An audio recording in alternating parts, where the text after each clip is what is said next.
morning guys! Welcome back to my vlog, and for today's video, we are going to unbox items both from online store and items both from traditional store. But before we proceed, if you are new to this channel, please consider subscribing and please click the bell button over here so that you will be notified in every video that I am going to upload.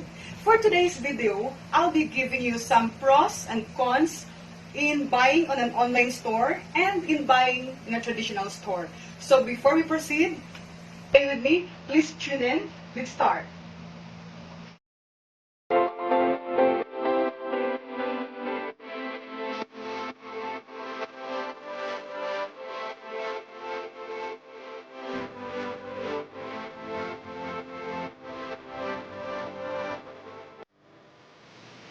Nailabas na natin ang ating mga pinamili. Ito na yung lahat. Ito yung sa online. And the rest are from department store.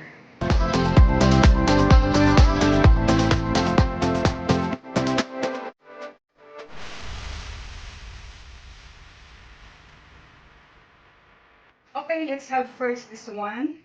This is a square pan. According to the description of the box, it's 24 cm. Tama naman yung 24 cm niya. And in the odds, it's 5 pieces. Pero nung dumating siya sa box, is only 4 lang pala.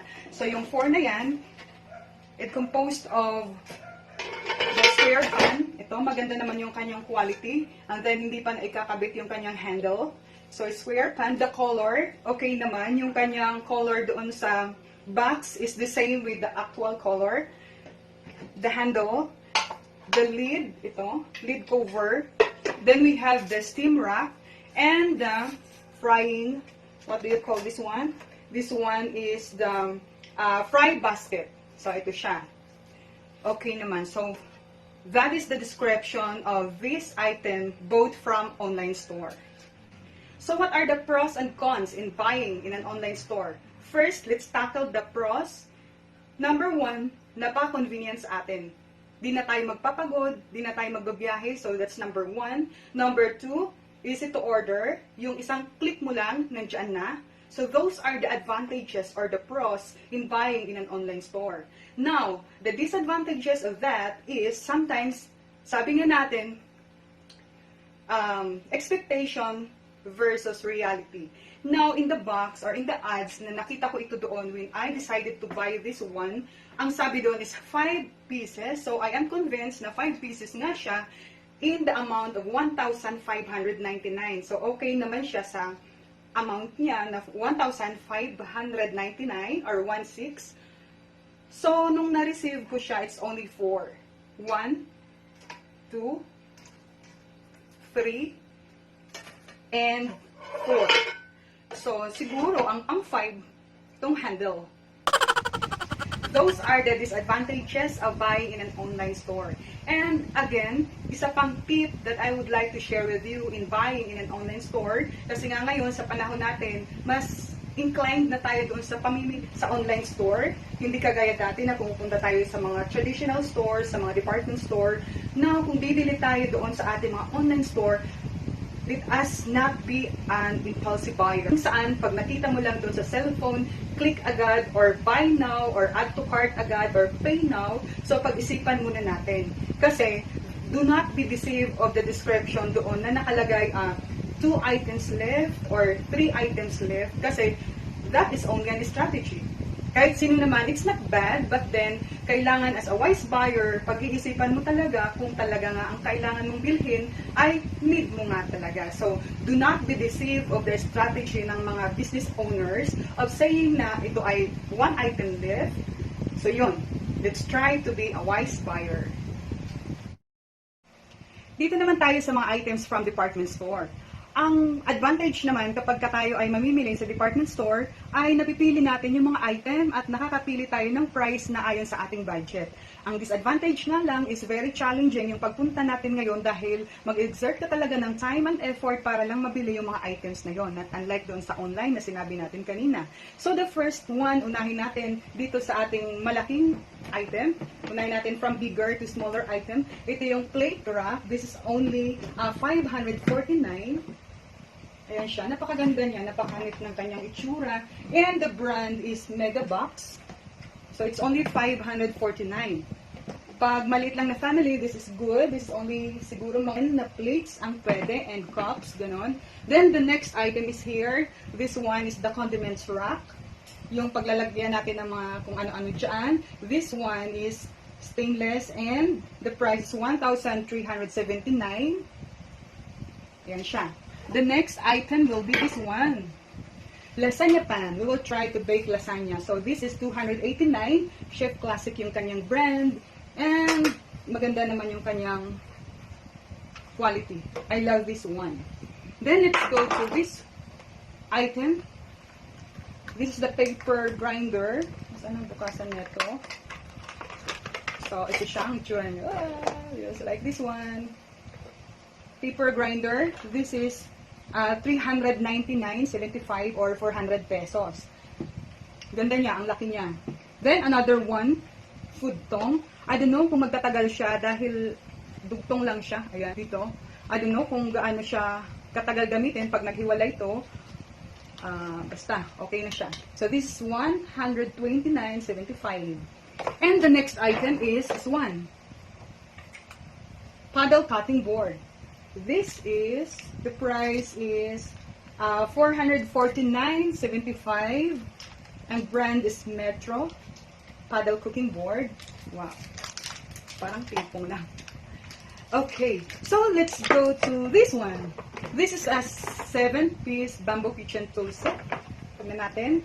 And this is 349.75. Tingnan natin yung kanyang laman. Wood spoon. Wow. Okay, 7. So, this is pang 7. 6 pieces of spoon. Tingnan natin kung ano mga pangalan nitong mga spoon. This one, wow, 6 pala siya. Ganda. Nakakatuwa naman, mga wood siya. Okay, so this one is the flat turner. Look at this one, flat turner. And we have round turner. We have also slotted turner. Ito naman ang slotted turner. Yan. Next is the basting spoon. Next is the pursed spoon. O, diba? Ang ganda niya. And the last one is the spoon. Yan. Ganda. Then, this one is glass. Hindi siya glass kasi may mga buta. Holder lang talaga siya. So, there are 6. Pang 7 to. Holder lang talaga siya. Ayan. So, that's it for 349.75. Ito yun. And then, ito yung laman niya.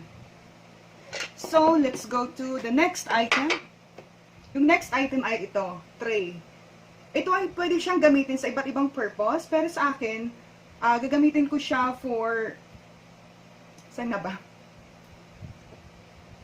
Ito ay gagamitin ko siya lagayan ng mga sibuyas, mga kamatis, mga bawang, tray. Ito. So, this one is 449.75. Maganda siyang lagayan, guys. And then, bala ko sana lagyan siya ng jute sack. Yung paganyan. Parang yung sackong brown. Ayan. So, ganda. Cute. Yun. So, that's all. And then, dito naman tayo. Okay, next item naman na binili ko. Ito na yung last, yung mga bowl. Ito. Meron akong biniling dalawang size. Meron small at yung medyo malaki ng konti. Pero meron pa doon iba't ibang sizes. Kaya lang, ito lang naman ang kailangan ko. Dahil paglalagyan ko lang siya ng mga ingredients kapag ka nagluluto. Ang hinahanap ko sana is kahit wala yung takip. Ito lang, ganito. Pero wala akong nakita. Okay na lang din kasama yung takip. And then, this one is 309.75. Ang bawat isa. So, bumili ako ng 4. 309.75. Pero ang maganda dito is 50% off. Nakatipid ako dito. So, bali, pumapatak na lang na 155 yung bawat isa neto. And then, this one is microwavable. Pwede siya ilagay sa oven dahil ang kanyang kakayahan sa init is 400 degrees Celsius. Medyo mahal, parang mahal nga siya sa 155 yung ganito lang kaliit. Pero ang kapal niya, hindi ka mag-aalala pagka hinugasan, hindi siya mababasag agad-agad. And then, yan, 4 siya. Sana 1 dozen, kaya lang wala na doong ganitong size na maliliit. So, ito na lang. 4 lang siya. Paglalagyan ng garlic, tomato, onion, at iba pang ingredients. Then, the other size naman, ito, medyo malaki lang siya ng konti dito. Ang price naman niya is 365.75, pero 50% off din siya. So, pumapatak lang siyang nasa 180, ganun, mga 183. So, same. Microwavable and 400 degrees Celsius din yung kanyang kayang init. So, ang cute niya. Ang brand neto ay Lock and Lock. Ayan. Lock and Lock. Okay. So, ang ganda. Napakakapal. So, cute. Tapos, ang kintab-kintab. Galing, ganda. Nakakatuwa. This one. Pakita ko sa inyo guys, yung bawat isa. So, ito yung small. Ito naman yung medium size. So, cute.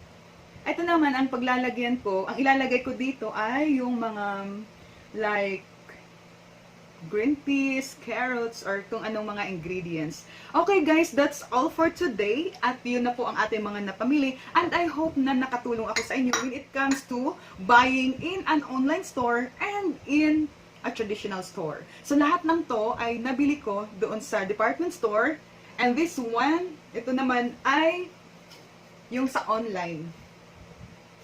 I hope guys nakatulong sa inyong video na to. If you haven't yet subscribed to my channel, please do subscribe and click the bell button para lahat ng video ay magkasama tayo. Thank you for watching and bye-bye!